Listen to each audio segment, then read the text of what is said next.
నమస్కారం సార్. మీ పేరు సార్? నా పేరు పరమేశ్వర్. పరమేశ్వర్ గారు ఎక్కడ ఉంటుంది? మేము ఉండేది కాప్లా. సార్ మీకు ఒక ఇంటెలిజెంట్ క్వశ్చన్ అడుగుతాను, దానికి ఆన్సర్ చెప్తారా సార్? చెప్పండి. సార్ చెప్పండి సార్. చూచా కూర్చోండి. Okay sir, thank you. ఏం లేదు సార్, ఒక స్కూల్ ఉంది. ఆ స్కూల్లో మాత్రం పిల్లలు ఉండరు, కానీ డైలీ స్కూల్ నడుస్తుంటుంది. ఆ స్కూల్ పేరు ఏంటి మేడం సార్? క్వశ్చన్ ఇచ్చారు, స్కూల్లో పిల్లలు ఉండరు, స్కూల్ రోజు నడుస్తుందంటే ఏమనుకున్నాలి నాకు అర్థం కావట్లేదు.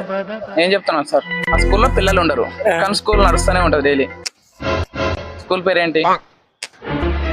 నాకైతే అంత ఆలోచన విధానం లేదు, మీరు ఏమంటారు అర్థం కావట్లేదు. ఐడియా తెచ్చుకోండి సార్. చూడండి ఇంకోసారి క్వశ్చన్ వేయండి సార్. ఒక స్కూల్ ఉంటుంది, అందులో పిల్లలు ఉండరు కానీ దాని స్కూలే అంటారు. అదేం స్కూల్ సార్?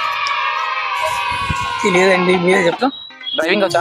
వచ్చింది. ఏం డ్రైవింగ్ వచ్చి సార్ మీకు? 2 wheeler 3 wheeler 4 wheeler. Four wheeler ఎలా నేర్చుకున్నారు సార్ మీరు? డ్రైవింగ్ స్కూల్లో నేర్చుకున్నాను. దాన్ని ఏమన్నారు sir? Driving school. Driving school. Okay question ఇచ్చారు.